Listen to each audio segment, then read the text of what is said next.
that the Ghana Police Service is condemning the increasing use of firearms at public gatherings, including derbys, traditional festivals, and other social events. The service has described the trend as dangerous and unlawful, cautioning that such acts threaten public safety and the peace of communities. The police say they will not hesitate to arrest and prosecute individuals or groups found displaying or discharging weapons during public events. Superintendent Juliana Obeng is the head of public affairs at the Ghana Police Service. The Ghana Police Service has issued a stern warning about the growing trend of firing guns at public events such as festivals and ceremonies, citing it as illegal and a threat to public safety. In a media briefing earlier today, the police service described the development as not only illegal, but also a direct threat to public safety and community peace. Superintendent Juliana Obeng is head of public affairs for the Ghana Police Service in the Greater Accra region. So there are rules and regulations surrounding possession and the use of firearms, and anybody who's come to the police to request or to get one has thoroughly gone through that process. Having said that, I think that we all should be part in engaging the general public on the use, the education, on the use of firearms and the risk involved if you are not in lawful possession of it. Recent incidents, including a student's death in Bimbila, the murder of a Queen Mother in Gbawe, and a journalist's near-fatal eye injury, have been linked to celebratory gunfire. The police says a key suspect in the death of Queen Mother Peona Dodua is assisting with investigations. Acting on intelligence from the Accra Regional Police Intelligence Team, a team was dispatched and moved swiftly to Asokore, where we arrested Gilbert Awuni alias Starboy, his 21 years, and an Okada rider, and a resident of Denchua here in Accra. He has confessed to the crime during interrogation that he fired the weapon in display under the influence of alcohol and fled the scene thereafter. Efforts are underway to recover the firearm which he claimed to have discarded after the incident. Meanwhile, the Small Arms Commission is urging Parliament to pass and implement the proposed Small Arms and Light Weapons Bill. The bill is expected to help tighten regulation and control the circulation. Journalist Dr. Victor Doke is joining us for a conversation on this. Doc, I'm grateful to you for joining. Really, we've spoken about this over the years. What do we need to do now to ensure that we nip this in the bud? Well, first of all, the Small Arms Commission talking about the bill which has to be passed to enforce the regulation and as an institution regards to oversight when it comes to small arms proliferation. Now, aside the legal won't do now with regards to okay, how many people in it we have. It's going to be tough.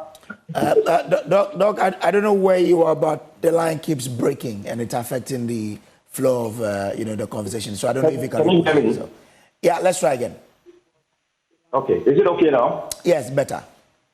Right. So I was saying that apart from the legal aspect side, which has to be expedited, we are looking at how we can put in a short-term measure to get this illegal firing of weapons in festivals, funerals, and whatnot. Now, what about we having a system, monitoring the system to know how many festivals we have, okay, in the country, and then collectively engage the stakeholders, the chiefs, or whoever it is that we need to engage, have a dialogue with them, and then let them know the illegal aspects of what? Firing weapons or firing weapons.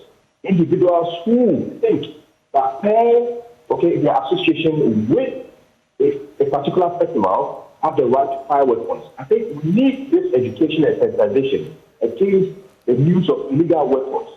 Aside that, we need the sensitization through the media to also go through, because other than that, the citizens will not know that acquiring a weapon goes through a lot of processes. So if I acquire a weapon and do not have the permit to carry it, I have what answers to the law if anything goes bad. I think in the short term, we need to what? Monitor the system, know which festivals are in place, and then even take the initial steps. So security services must take the initial steps, engage the stakeholders who are about to celebrate the festival. We have Komowa coming up very soon. How are we going to engage the stakeholders to let them know that these firearms are not supposed to be fired? Those who have in possession illegal firearms are not supposed to fire them. There's a process to go through to have certification to carry firearms. We all know that in celebration of festivals and funerals, there is a musketry that is used, whereby the gunpowder is what is used, okay, as an ammunition. But now, things have evolved. Either the cost of maintaining those musketries is high now, so people think that they can use the firearms in winter, contrary to the use of the musket. So I think this exercise should go through to the people. So let's use the upcoming Home War Festival as a case.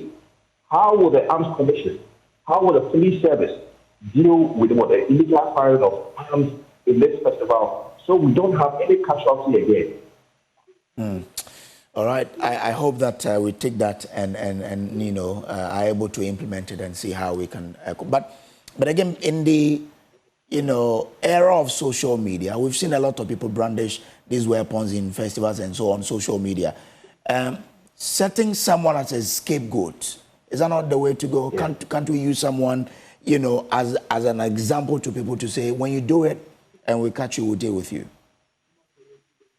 It is very much so. You can use that. I think it's happened before where, right now the gentleman who fired the weapon that killed the Queen Mother has been arrested. Those who brandish firearms on social media also have to be picked up. The cyber security unit of the police service there, now they do a lot of work with regards to apprehending the culprits in a matter of time.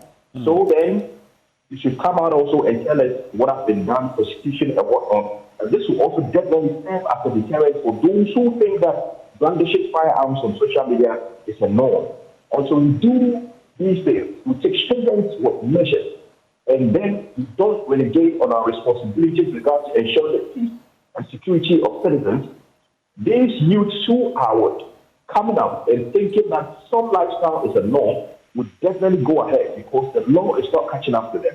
So I think from now till the end of the year, there's a lot that the security services can do together with the Arms Commission. I think when we come up, we have a roadmap, okay? Use the upcoming festivals as a case. We will get somewhere. Okay, all right. I'm grateful to you. Dr. Victor Doka is a security analyst. Thank you very much.